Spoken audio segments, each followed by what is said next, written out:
Superman 64 is regarded by most people in the gaming world as the second worst game ever made, only second to E.T. for the Atari. Now, I've reviewed more than my fair share of bad games. I think I've done more reviews of really bad games than really anyone out there on the internet or anywhere else. And I'm a little skeptical to say this is like the second worst game ever made. I want to make this review just for my fans, those people who've seen a lot of my videos in the past and are still watching them now.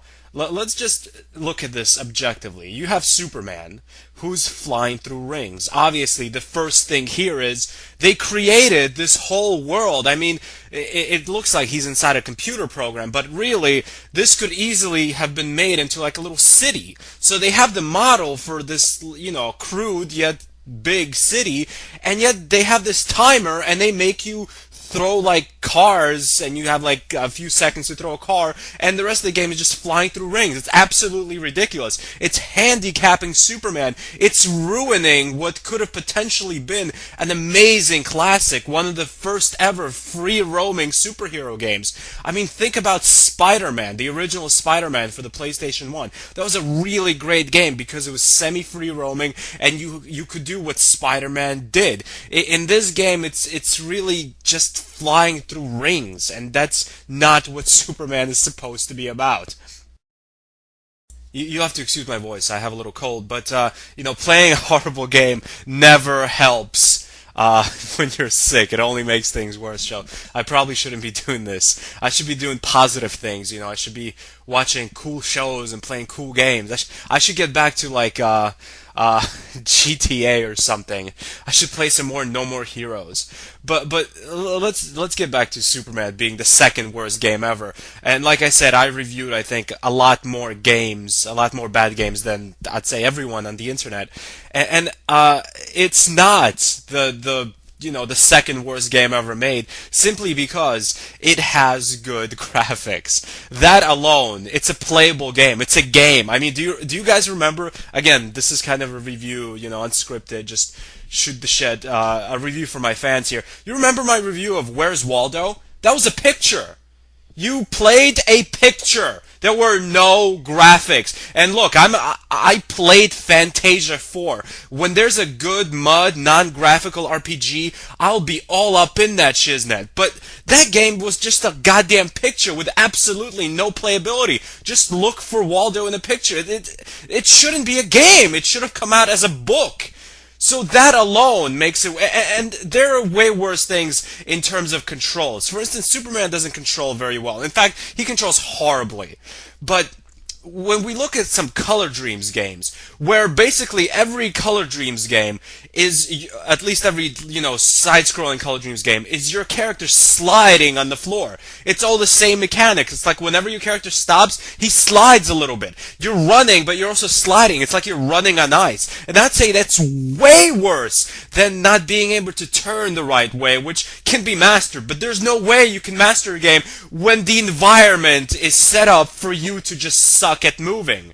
For Superman 64 to be as bad in terms of controls as some of these horrible Color Dreams games, like just off the top of my head, Secret Scout for the NES, Challenge of the Dragon for the NES, King Neptune's Adventure, Menace Beach. I mean, you can see all these games in my review collection that I've made in the past. They are unplayable in terms of controls. You can master the bad flying mechanics in Superman. In that game, there's nothing like the equivalent. Like I already said, there's no mastering when it's just the environment is set up for you to move badly, not just the controls. It's like if Superman would have to like fly through jello and not through like air in order for this game to be as bad in terms of control. Now let's talk about graphics, okay? Superman 64 has way better graphics than Bubsy 3D for the PlayStation 1. I mean, that game wasn't finished. You could see, like, look at the cyclones in this game. It's pretty good for late 90s. Obviously, it looks very empty and missing a lot of detail, but this is just, you gotta chalk that up to late 90s. Superman's sprite looks absolutely fine. If they just made this an open city type of environment game, these graphics would be amazing. It's just that the graphics combined with the fact that if you have to fly through rings, which is one of the most ludicrous concepts you can come up with for a Superman game. Superman is a guy who's supposed to be able to go anywhere in the world. He can fly, he can run fast, he can do anything. It's the perfect medium to make a free roaming game.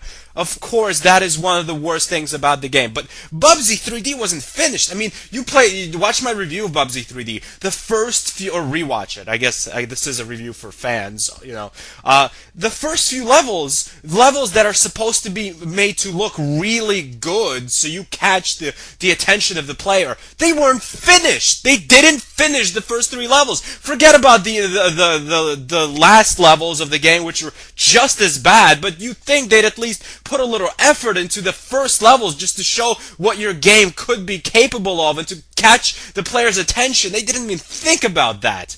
When it comes down to graphics, Bubsy 3D is above and beyond way worse than Superman 64. There's no comparison. Superman 64 is only the second worst game ever made to people who aren't really that much in the know in terms of really bad games, who haven't basically played like almost every horrible game for every system out there like I have over the years. Believe me when I say this. Look at the evidence. Look at some of my old reviews. I'm telling you, this is a horrible game, but it is in no way even close to some of the horrible games that I've reviewed. Do you remember my review of Jack Nicklaus Golf in Awful Genesis Games, Andre Agassi Tennis and Nicklaus's Golf review? That game had possibly the worst things in terms of graphics I've ever seen. A Tiger handheld would be embarrassed to have graphics like Nicklaus Golf. Okay? Don't tell me about graphics. Now, this is a horrible game, but it's more like in the top 25, 50 worst games ever made. It is not the second worst game ever made. And I'll get to E.T. I'll talk about how E.T. I haven't decided yet if E.T. is indeed the worst game ever made, or if I can think of way worse games. I'll have to play it a little bit more, and that's for another time. But right now, I'm just shooting non-scripted little thing, and I want to say that this is not the worst game ever made. For instance, here, we're no longer flying through rings. This is more like a Superman game. Of course, when you get the ability to free roam, what do? They put you inside a building. You can only free roam in a building. Why didn't you do this in the outside levels? Why couldn't you free roam in the city? This is what Superman is made for. Of course, here we are free roaming through closed corridors. Absolutely unsatisfying. Again, this is a horrible game. It's a 2 out of 10, but it is not the worst game ever made. Remember my review of Pit Fighter for the Super Nintendo? I'm just throwing in games that are way worse than Superman 64. Watch that review. That's unplayable. It's a fighting game that is unplayable. It's too hard, and the only way it's actually somewhat easy is if you just spam one button over and over on your enemy. I mean, you couldn't think of a worse way to make a fighting game. Where the best strategy is spamming the same button over and over without moving. There's no strategy there. HBO Boxing. Do you remember how horrible the sprites look? They had gigantic, claymation arms, and they were supposed to be realistic.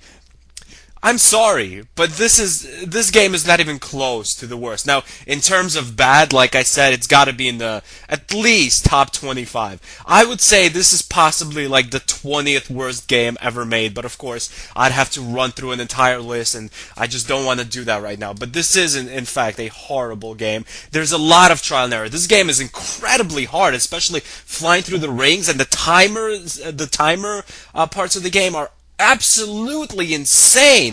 But there are games with way worse timer specific missions. Like for example, one of the last games I reviewed, it came from the desert. Okay. There is a timer in that game, and of course there's a timer when you're fighting a boss, because you don't you don't have an infinite amount of time to kill the boss. When I was fighting the Ant King Queen Freakazoid thing, that guy's coming at you, and if you don't kill him within like 30 seconds, you're gonna die. Forget the timer in the game. Forget all the other enemies just gangbanging you. You have to run from that guy and shoot him at the same time. There's trial and error there just as much as in this game. This is, in terms of horrible games, this is right like in the middle. This is a mediocre worst game ever made. Thanks for watching this kind of retrospective kind of history of video games. Really, this was less of a review of Superman 64 and more of a history of bad games and just talking about bad games. Here I am fighting a boss.